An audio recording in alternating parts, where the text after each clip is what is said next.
know where I am because it's me. And if you've just joined us for the first time, I am that raging anorak. I am that fella, and I love watery wireless. So where have we brought you?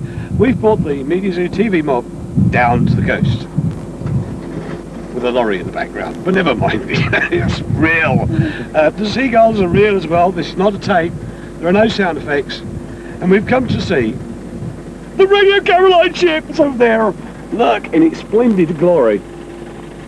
Painted red, the lady, as they call her. And why are we here today? Well, because on August the 19th, the ship was raided. And it's midday, they'll be replaying much of that today. And we'll have some little extracts of it as well.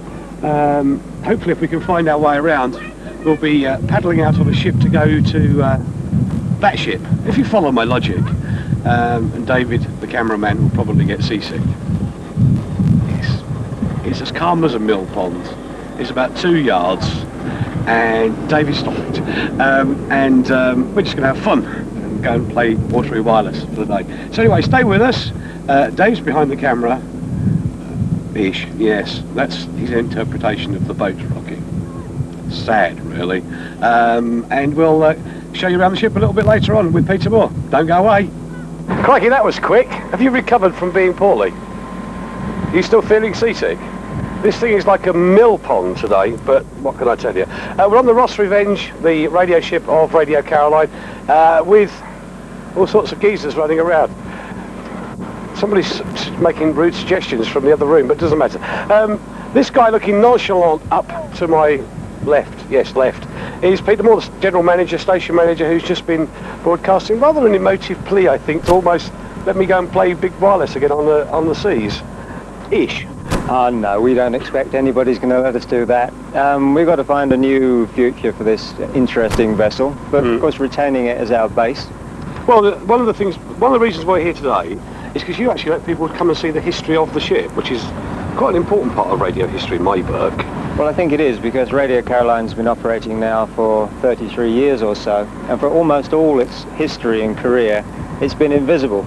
Because you've been sort of like, well, it's not the MI5 touch, but you've never been able to communicate with your audience that well, have you? No, and of course the vessel's been very inaccessible in the middle of the ocean, and only very hardy people have managed to come out to it. So it's rather like meeting an old friend who you've been corresponding with, you know, for 33 years, who suddenly arrives on your doorstep. But now you can actually have a look around. Yep. So what we're going to plan to do is actually have a little taster of, if you come out to the ship, which I do suggest you do, because it is great fun, and there's definitely an atmosphere on board which is different. That's the galley. Is that the galley, is it? Where you just feel like going to sleep, because it's so restful. But it is worth popping out, and we'll tell you how to do that later on. But can we have a little taster of what people will see when they come out? I mean, we're on the main deck now, yeah? Yeah, this is what they call the shelter deck. But what we tend to do with the ship, because it's very tall, is go to the top and work our way down. Should we do that? Let's do that now. Right. Okay, so we're now on the bridge of the Ross Revenge bridge. Did you actually used to drive it from up here then? Is that the deal? Well, I've never driven this one. I hope very much I will. But the bridge of the ship, as you correctly call it, is more or less in the same condition as when she was a trawler and has all this wonderful heavy-duty equipment. Can you give us a quick sort of preview, if you like? It's beautifully made, and you couldn't make one like it. There's not enough money in the world, but this is the good old-fashioned engine room telegraph, which you see in all the war films, going full ahead, full astern. Yeah. And that communicates down to the engine room, which is several decks down. And the skipper of the ship would mostly sit here, and he has the ability to steer the ship by means of this little lever, which is how they steer the big channel ferries these days.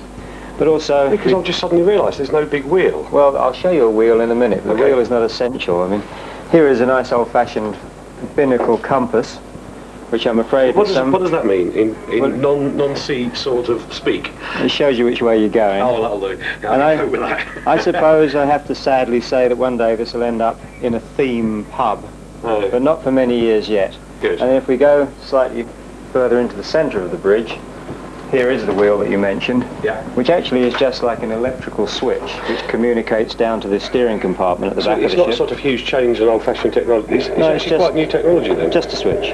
Oh, right. Point it that way, you go that way, or conversely the other way around. Okay. We have radar. You have ship to shore, obviously. We have ship to shore, which you can hear.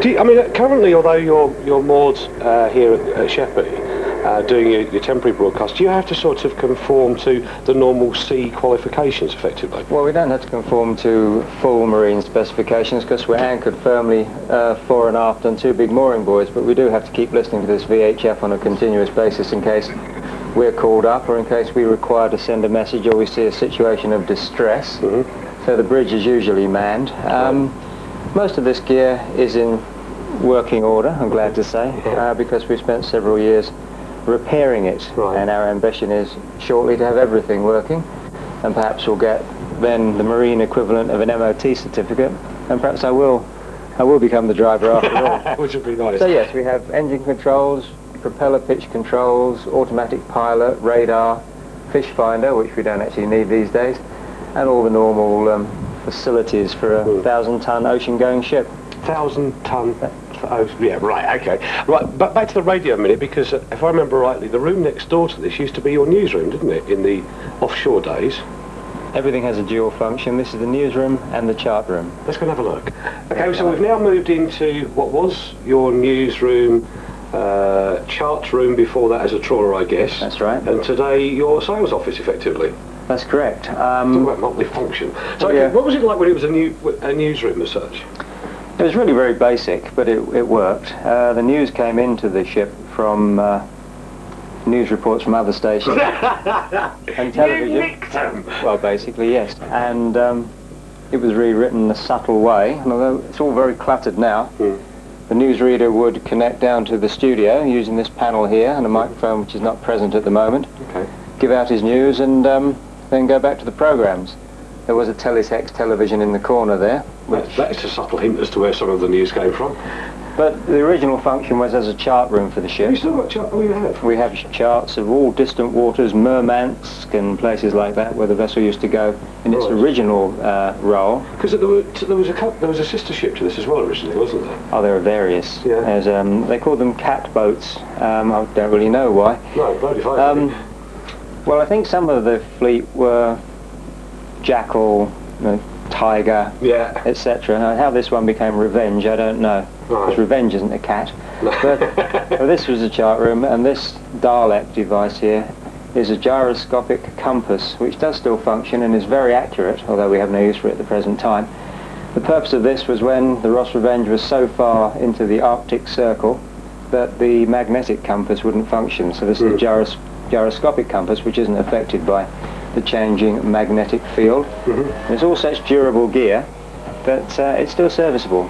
One day perhaps we'll need it, we don't know. Yeah, okay. And there's all this sort of bits and pieces as well if you need it, which is the Radio Caroline, what is it called? Last of the Pirates book. So you've got a whole heap of stuff down there for people who want to catch up on or maybe replenish that which they've lost over the years. Yeah, and there's lots of material which people can take away relating to Radio Caroline, and of course the more they buy, the more money we can spend on the ship, which is the primary purpose at the moment. Right, and one of the things that is, I guess, subtly different to ordinary radio stations is that 90% of the work done on this is done by volunteers anyway. That's correct. Therefore, the question is, when people buy, if you want, merchandise, for want of a better term, yeah, we'll call it merchandise, from Caroline, where does the money go? Well, I've always been very careful to make sure that our finances are impeccable, because I know that offshore radio does have a slightly tricky history financially. We have a central fund, and all of our activities, be it donations or merchandising or any other activity which earns money, goes into that fund, which is called the Radio Caroline Support Group. And then all money is spent from that fund, and I make sure that the members of the Supporters Club get a regular financial statement of all incoming and outgoing It's almost like money. having directors looking after it then. Well, I just thought if people are very generous, so long as they know that money's being spent correctly. I'm sure they don't want to think I'm going down the pub with it or anything like that. So if I show them precisely where their money has gone, every gallon of diesel and every can of paint, and they can see progress happening, and clearly you can see progress happening around the ship compared to what it was like. And if they hear us on the radio and they know that their money has helped that happen, they're remarkably patient and remarkably generous people, and without them we'd have nothing. Okay.